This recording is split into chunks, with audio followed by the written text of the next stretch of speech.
నమస్తే అండి. నమస్తే మేడం. మీ పేరు? సాలయ్య. మీరు ఎన్ని సంవత్సరాల నుంచి ఈ ఫీల్డ్‌లో ఉన్నారు? 30 ఇయర్స్. 30 ఇయర్స్ నుంచి ఈ ఫీల్డ్‌లో ఉన్నారు. అవును. మీరు 30 ఇయర్స్ నుంచి ఈ ఫీల్డ్‌లో ఉన్నారు కదా! ఎలాంటి ప్రాబ్లమ్స్ ఫేస్ చేస్తున్నారు? డ్రైవర్‌గా మీకు ఎలాంటి ప్రాబ్లమ్స్ ఉన్నాయి? ఇక డ్రైవర్ అంటే ఇక ప్రాబ్లం ఉంటూనే ఉంటుంది మేడం.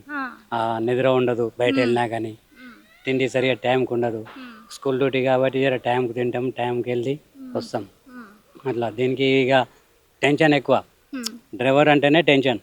మనం కాపాడుకోవాలి, ఎదటివని కాపాడాలా, సైడ్లో వస్తుని కాపాడాలా, ఇంకొస్తుని కాపాడాలా, ఇవన్నీ ఉంటాయి కదా మేడం. డ్రైవర్ అంటే ఏమి చేస్తారు, మిస్టేక్ బైక్ కోడ్ జర వచ్చి మనం గుద్దినా కానీ ఆడు మనల్ని అంటాడు, పెద్ద వెహికల్ కాబట్టి. మనం పోయి ఆన్ తలిగినా మనల్ని అంటారు.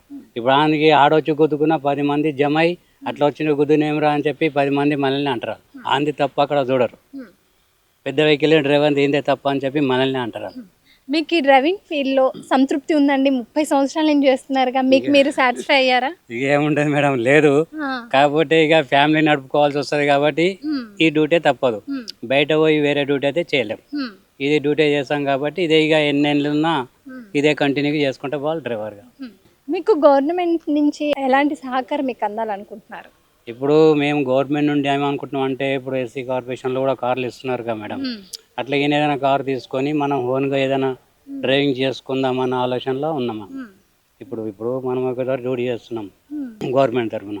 అట్లా కూడా మాకేమని ఇస్తే మేమే ఓన్గా నడుపుకొని ఫ్యామిలీ నడుపుకుంటామనే ఆలోచనలో చేస్తున్నాం మేడం. డ్రైవింగ్ ఫీల్డ్లో 30 ఇయర్స్ నుంచి ఉన్నారంటున్నారు. మీరు అప్పుడు వెహికల్ నడుపుతున్నారు, కానీ ఇప్పుడు కొత్త టెక్నాలజీతో ఎలక్ట్రానిక్ వెహికల్స్ వచ్చాయి. వాటికి ఇప్పుడు మీరు నడిపే వెహికల్స్కి డిఫరెన్స్ ఏంటి? డిఫరెన్స్ అంటే ఇప్పుడు టెక్నాలజీ చేంజ్ అయిపోయింది మేడం. అప్పటి ధర గియర్లు ఉంటే హార్డ్ ఉండే, క్లచ్, పవర్ స్టీరింగ్ లేదు అప్పుడు. ఇప్పుడు పవర్ స్టీరింగ్ అయింది. అప్పుడు బండ్లు ఏసీ లేదు, ఇప్పుడు బండ్లకి ఏసీ అయిపోయింది. అప్పటికి ఇప్పటికి బండ్లు స్మూత్ అయిపోయినాయి. అప్పుడు బండ్లు హార్డ్ ఉండే, ఇప్పుడు స్మూత్ అయిపోయినాయి. అప్పుడు ట్రాఫిక్ తక్కువ ఉండే, ఇప్పుడు ట్రాఫిక్ ఎక్కువైపోయింది. హైదరాబాద్లో ట్రాఫిక్ చాలా ఉంటుంది, ఎలా కంట్రోల్ చేస్తారు మీరు? కంట్రోల్ అంటే ఇప్పుడు జర జాగ్రత్తగానే పోవాలి మేడం. ఎంత స్లో పోతే అంత మంచిగా. ఇప్పుడు మనం తొందరపడితే కాదు, 5-10 నిమిషాలు లేట్ అయినా పర్వాలేదు, మెల్లగానే పోతేనే మంచిగా. ఏదైనా యాక్సిడెంట్ జరిగింది అంటే డ్రైవర్ల నిర్లక్ష్యం వల్లే యాక్సిడెంట్ జరిగింది అని అంటారు. మీరు రోడ్డు ఎక్కినప్పుడు ఎలాంటి జాగ్రత్తలు తీసుకుంటారు? అంతా 99% మొత్తం ఫుల్ జాగ్రత్తలు తీసుకుంటాం మేడం, దేనికి తగలకుండా. మామూలు కుక్క పిల్లకు కూడా బచాయించుకునే పోతాం, కానీ అన్నెసెసరీ అది 1% ఎట్లా అయిపోతుందో అది అయిపోతుంది. డ్రైవింగ్ ఫీల్డ్లో ఎన్నాళ్ళ నుంచి ఉంటున్నారు? 7 ఇయర్స్. ఎందుకు డ్రైవింగ్ ఫీల్డ్ ఎంచుకున్నారు? ఇప్పటి నుంచి 7 ఇయర్స్ కంపెనీలో చేసిన తర్వాత డ్రైవింగ్ ఫీల్డ్లోకి వచ్చేసిన. డ్రైవింగ్ ఫీల్డ్లో ఏముందని వచ్చారు అసలు? ఏముందని వచ్చారా అంటే ఇక అదే అలవాటు అయిపోయింది ఇక డ్రైవింగ్ ఫీల్డ్. నమస్తే అండి. మీ పేరు? అశోక్. ఎన్ని ఇయర్స్ నుంచి మీరు ఈ డ్రైవింగ్ ఫీల్డ్లో ఉన్నారు? దగ్గర 40 నుంచి ఉన్నా. ఏంటి ఈ డ్రైవింగ్ ఫీల్డ్లో ఎలాంటి ప్రాబ్లమ్స్ ఫేస్ చేస్తున్నారు? కమింగ్ జనరేషన్ ఇప్పుడు వచ్చే డ్రైవర్స్కి మీరు ఎలాంటి సజెషన్స్ ఇస్తారు? మంచిగా ఇస్తున్నాం సజెషన్ అయితే. వాహనం అంటే సజెషన్ అంటే ఎలా? వాళ్ళు నెక్స్ట్ జనరేషన్ మీ అంత ఓపికతో ఇప్పుడు వచ్చే డ్రైవర్స్ ఉండట్లేదు, వాళ్ళ వల్లే ఎక్కువ ప్రమాదాలు జరుగుతున్నారు అని అంటున్నారు కదా, ఎలాంటి జాగ్రత్తలు తీసుకోవాలి? వాళ్ళు డ్రైవింగ్ కొంచెం తెలియక ఎక్కువ అది యాక్సిడెంట్లు అవ్వడం ప్రాబ్లం. ఎలా ఉంది మీకు ఈ డ్రైవింగ్ ఫీల్డ్లో? మీరు సాటిస్ఫై అయ్యారా? సంతృప్తిగా ఉన్నారా? మేమైతే మంచిగా ఉన్నాం. నమస్తే అండి. మీ పేరు? రవి. ఈ ఫీల్డ్కి ఎన్ని ఇయర్స్ అవుతుంది మీరు వచ్చి? ఈ ఫీల్డ్కు 20 సంవత్సరాలు. 20 సంవత్సరాల నుంచి ఈ ఫీల్డ్లోనే ఉన్నారు. 20 ఇయర్స్ బ్యాక్ ఇప్పుడున్న డ్రైవింగ్కి డిఫరెన్స్ ఏంటి? ఎలాంటి ప్రాబ్లమ్స్ ఫేస్ చేస్తున్నారు? ఎలాంటి ప్రాబ్లమ్స్ అంటే ఇప్పుడు రోడ్ల మీద ఏమైతే స్పీడ్ ఎక్కువైంది మేడం, కంట్రోల్ తప్పుతున్నారు. చాలా స్పీడ్ అయితే ఎక్కువ ఉంది మేడం రోడ్డు మీద, కంట్రోల్ అవ్వాలైతే లేరు. లేడీస్ జెంట్స్ అందరూ స్పీడ్ లేకున్నారు. మరి ఇంకా 80 ఇయర్స్ 20 ఇయర్స్ 25 ఇయర్స్ వాళ్ళందరూ స్పీడ్లో వెళ్ళిపోతున్నారు. 2 వీలర్ వాళ్ళు హారన్ కొడితే కూడా జరిగారు. సిగ్నల్స్ వాళ్ళు పాటించారు, సైడ్లో వాళ్ళు హారన్ కూడా పట్టించుకోరు. ఒకటి మేడం అది హెల్త్ స్కీమ్ ఇట్లా ఏం గవర్నమెంట్ నుంచి ఏం వస్తలేవు మేడం. మా ఫ్యామిలీకి కానీ మాకు కానీ ఇస్తలేరు. వాళ్ళు గవర్నమెంట్ నుంచి ఇస్తే మాకు బాగుంటుందని మేము అనుకుంటున్నాం. మీరు ఇప్పుడు వచ్చే జనరేషన్ వాళ్ళు, యూత్ వాళ్ళు, మీరు అంటున్నారు కదా ఇప్పుడు వచ్చే ఎంగేజ్ వాళ్ళ వల్లే ఎక్కువ ప్రమాదాలు జరుగుతున్నాయి అని అంటున్నారు. అలాంటి వాళ్ళు ఎలాంటి జాగ్రత్తలు తీసుకోవాలి? మీరు రోడ్డు ఎక్కినప్పుడు ఎలాంటి జాగ్రత్తలు పాటిస్తున్నారు? మేము రోడ్ ఎక్కినప్పుడు అయితే మా కంట్రోల్లో మేము వెళ్తున్నాం మేడం. అవతలను చూసే వెళ్తున్నాం. కానీ అవతల వాళ్ళు ఏ విధంగా మన స్పీడ్ వస్తలేరా అని మనం చెప్పలేము కానీ వాళ్ళు ఏ విధంగా అయితే ఆ విధంగా ఇట్లా రైట్ అయితే రైట్, లెఫ్ట్ అయితే లెఫ్ట్ వెళ్ళిపోతూనే ఉంటారు. ఒక్కొక్కరు అయితే సిగ్నల్ కూడా క్రాస్ చేసి వెళ్ళిపోతుంటారు. అది. నమస్తే అండి, నమస్తే మేడం. మీ పేరు? షేక్ మన్సూర్. ఎన్ని ఇయర్స్ నుంచి ఈ డ్రైవింగ్ ఫీల్డ్ లో ఉన్నారు? 96 నుంచి ఉన్నాను. ఇప్పుడు ప్రస్తుతం డ్రైవర్గా మీ ప్రాబ్లమ్స్ ఏంటి? అసలు వెహికల్స్ రోడ్డు మీద వెళ్తున్నప్పుడు కానీ మీరు ఎలాంటి జాగ్రత్తలు తీసుకుంటారు? ఓకే, రోడ్డు మీద వెళ్ళేటప్పుడు మేడం మేము డ్రైవింగ్ చేసినప్పుడు వెహికల్స్ చాలా తక్కువ ఉండేవి. మాకు అదే అలవాటు. ఎప్పుడైతే డ్రైవింగ్ చేసినా పెద్ద వెహికల్స్ రైట్ సైడ్ నడుపుతాము, చిన్న వెహికల్స్ అనేది లెఫ్ట్ సైడ్ వస్తుంటాయి. ఇప్పుడున్న జనరేషన్ ఎట్లా అంటే ట్రాఫిక్ రూల్స్ తెలియక డ్రైవింగ్ లైసెన్స్ ఇచ్చేటప్పుడు నేర్పుతున్నారో లేదో, లేకుంటే వాళ్ళు ప్రైవేట్గా నేర్చుకొని లైసెన్స్ లేకుండా నడుపుతున్నారో తెలియదు. అయితే వెహికల్స్ 2 వీలర్స్ ఎక్కడ నడిపే తెలియదు, 4 వీలర్స్ జాగా అట్లా కన్ఫ్యూజ్లా నడుపుతున్నారు వెహికల్స్. దానివల్ల ప్రమాదాలు జరుగుతున్నాయి. మీరు ఇప్పుడు వచ్చే యంగ్ జనరేషన్ డ్రైవర్స్కి ఎలాంటి సజెషన్స్ ఇస్తారు? మీ సైడ్ నుంచి ఎలాంటి జాగ్రత్తలు తీసుకోవాలంటారు? మా సైడ్ నుంచి మేడం మేము ట్రాఫిక్ వాళ్ళు గవర్నమెంట్ తీసుకోవాలి డిసిజన్. ఎవరైతే లైసెన్స్ ఉందా లేదా, వీళ్ళ సిగ్నల్స్ కరెక్ట్ ఉన్నాయా లేవా, ఆ ఎగ్జాంపుల్ పెట్టి లెఫ్ట్ సైడ్ మనకు గల్లీ ఉంది, ఇలా వస్తున్నాం అనుకో రైట్ సైడ్, అతని లెఫ్ట్ నుంచి వస్తాడు, రైట్ నుంచి రావాలి. అక్కడ నుంచి వచ్చిన వ్యక్తి లెఫ్ట్ నుంచి వచ్చే వ్యక్తి రైట్ నుంచి వస్తాడు. అప్పుడు ఏమవుతుంది, ఈయన కూడా లెఫ్ట్ నుంచి వెళ్ళిపోతాడు, తాకదు. ఇతను రైట్ నుంచి వెళ్ళిపోతాడు, అతను రైట్ నుంచి వస్తాడు, అది ఇద్దరు తాకిపోతారు. అయితే ఇవన్నీ గైడెన్స్ ట్రాఫిక్ వాళ్ళకి నేర్పి లైసెన్స్ ఇస్తే అప్పుడు వాళ్ళకి ఇది అవుతుంది. ప్రైవేట్గా సొంతంగా నేర్చుకొని బండి డబ్బులు ఉన్నాయి ఫాదర్స్ కొనిచ్చిండు నడుపుకున్నామంటే యాక్సిడెంట్స్ అవుతుంటాయి. మీరు 1996 నుంచి ఈ ఫీల్డ్లో ఉన్నారంటున్నారు. అప్పుడు మీరు అన్ని వెహికల్స్ నడిపినది వేరు, ఇప్పుడు పొల్యూట్ అవుతుంది అన్న ఉద్దేశంతో మనకి ఎలక్ట్రానిక్ వెహికల్స్ వచ్చాయి. ఆ వెహికల్స్కి ఇప్పుడున్న వెహికల్స్కి డిఫరెన్స్ ఏంటి? పొల్యూషన్ బండ్లకు మాకు ప్రాబ్లం ఏం లేదు. ఆ బండి నడపడం సేఫ్టీ, ప్రజలకు మంచిది, ఆరోగ్యం మంచి, పొల్యూషన్ రాదు, మాకు దాని ప్రాబ్లం ఏం లేదు. మీకు అది వెహికల్ కంఫర్టే ఉంటుందా? ఈ వెహికల్ నడిపి ఆ వెహికల్ నడపడం ఏమన్నా ఇబ్బంది ఉంటుందా? అలాంటి మేమైతే నడపలేదు. ఇప్పుడైతే నడిపిన వాళ్ళు అయితే ఏమైతే ప్రాబ్లమ్స్ అయితే రాలేదు. నేను 20 ఇయర్స్ నుంచి ఈ ఫీల్డ్లో ఉన్నానండి. నాకు ఈ ఫీల్డ్కి వచ్చిన కానీ డ్రైవింగ్ బాగానే ఉంది. ఇక్కడ డ్రైవింగ్ ఫీల్డ్ అంటే నాకు చాలా ఇష్టం అండి, అందుకే వచ్చాను. ఎప్పుడు అనిపించలేదా ఈ డ్రైవింగ్ ఫీల్డ్ కాకుండా వేరే ఫీల్డ్ అయితే బాగుంటుంది అని? ఈ డ్రైవింగ్ ఫీల్డ్లో ఏం ప్రాబ్లమ్స్ లేవా మీకు అసలు? ప్రాబ్లమ్స్ అంటే రోడ్ మీద పోతే ప్రాబ్లమ్సే, కానీ ఇక ఈ ఫీల్డ్ తప్ప మనం వేరే ఫీల్డ్ ఇక మళ్ళా ఏ పని చేయలేకుండా ఇబ్బందులో ఉండి ఇదే ఫీల్డ్ కంటిన్యూ అవుతున్నామండి. ఎంతవరకు చదువుకున్నారు మరి? నేను 10th పాస్ అండి.